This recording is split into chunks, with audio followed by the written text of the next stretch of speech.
Capcom has been really knocking it out of the park with their recent game releases, with games like Resident Evil 4 Remake and the most recent Street Fighter 6 getting very positive reception among gamers. Now, can we say the same for Capcom's newest dino shooter game, Exoprimal? This team-based game puts you against another team of players to see which team can defeat waves upon waves of dinosaurs first. The game at first honestly reminded us of games like Earth Defense Force with a mix of Overwatch thrown into it. Now with a premise like that, do they execute it well enough to justify the $60 price point? Well, join us here in GameMate and strap on your dino hunting gear. Let's find out together. This is the video adaptation of our Exoprimal review over at GameMate. The link is in the description below.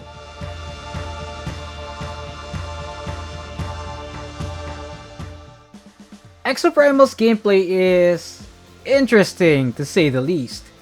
Exoprimal is a team-based action game where you pilot some exosuits to defeat multiple waves of dinosaurs. You get to pick among 10 different exosuits, all divided among 3 main classes: DPS, Tank, and Support, with each of them having their own playstyle and benefits to the team. For example, Deadeye, which plays as your typical soldier class, has abilities that allow you to easily combat large waves of dinosaurs using its fully automatic rifle and grenades. If being a tank is more of your style, there's the Krieger, a large exosuit that uses a minigun to make short work of dino hordes, while sporting a dome shield that blocks any enemy from going through. Or how about supporting the rest of the team with a healer like Skywave? Skywave can heal allies from afar and also slow down enemies with the Gravity Ball ability. These are but a few of the game's many exosuits, so use whichever exosuit you think works best for defeating all the dinosaurs. Fighting off dinos isn't your only concern, as there's also another team competing with you. You and your team must complete objectives faster than the enemy team, and it all culminates in a final showdown at the end of each match. The game has both PvE and PvP elements built into its gameplay loop, although the PvP portion of the game usually only takes place in the final moments of each match. Now you may be thinking, cool, what else is there? Well, that's pretty much it. The game only has one mode, Dino Survival. Yes, you heard that right. Exoprimal only has one game mode. Now, the game does shake it up during the final portions of the match by introducing different missions in the end. As you get deeper and deeper into the game, you unlock more and more of these missions. You have your basic Dino Cull mission, where you're required to kill a specific number of dinosaurs to advance. Omega Charge is just Dino Cull with extra steps. Both missions require you to kill dinosaurs, but Omega Charge introduces a hammer that can be charged up through dinosaur kills. Your team then uses said hammer to destroy obstacles and advance. Air Defense and VTOL Defense are practically identical, since both of them have you defend a certain point from dinosaur attacks for a period of time. Then there are the aptly named Escort missions, where you'll escort NPCs to extract data, and Data Security missions where you protect data from dinosaurs. Contextually different, fundamentally the same. Data Security missions are just slower escort missions, since you have to be near the data cube to push it through the map while protecting it. The saving grace of the escort missions is that the NPC you're protecting moves on its own. These missions are fun after the first few times, but after your 10th match, it gets pretty repetitive. It basically boils down to getting through the objectives faster than the other team. The entire game's gameplay loop is very underwhelming. You pretty much just play through the same game mode to receive rewards like in-game currency and war chests. War chests being this game's version of loot boxes.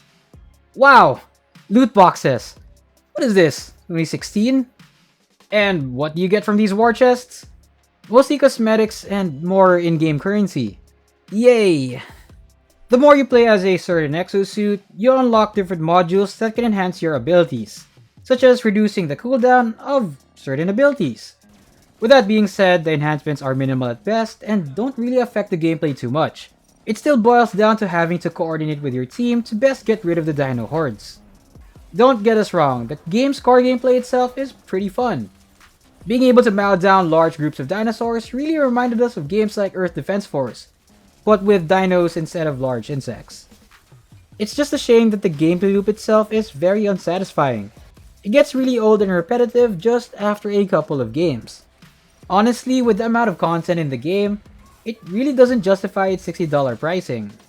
This is especially so considering that it will be a while before we get any more new content, or at least according to the official roadmap Capcom posted. Now you may be wondering, why dinosaurs? Well, that's where the story of the game comes in. And yes, the game does have a story tied to it. It starts out with your character and team crash landing onto an island named Bikitoa. You find out that a rogue AI named Leviathan has taken over the entire place and has been sending any exosuits back into the past to participate in what it calls war games. This is the premise for the entire game, as you're sent to the past to face large hordes of dinosaurs for those war games. You and your team must somehow survive this island, and also find a way to get rid of the rogue AI to be able to escape. Now the game lacks any kind of single player campaign, so how are you supposed to progress the story? By playing more of the game's multiplayer mode. This is where the grind really starts to feel tedious, since if you're really invested in the story, it'll take up to 3 to 4 matches just to get to the next maybe 2 minutes of story cutscenes.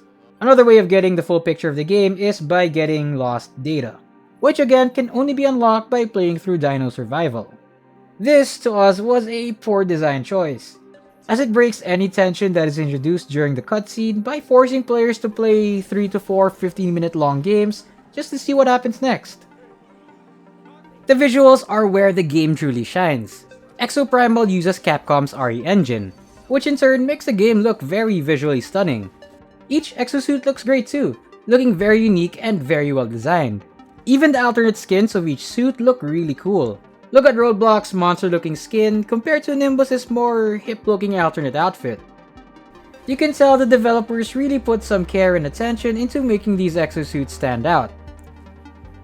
The game's environments are very visually appealing too. From the abandoned city streets to the cliffside ruins, each map feels unique enough from one another. It's a shame that the map choices are randomized and some of them are only unlocked the more you grind. Progress. It also would have been nice to see more varied map rotations, as the game tends to choose the city map a bit too much. The audio of the game is a hit or miss most of the time. The exosuit abilities have really great sounds, especially when you activate each of their abilities.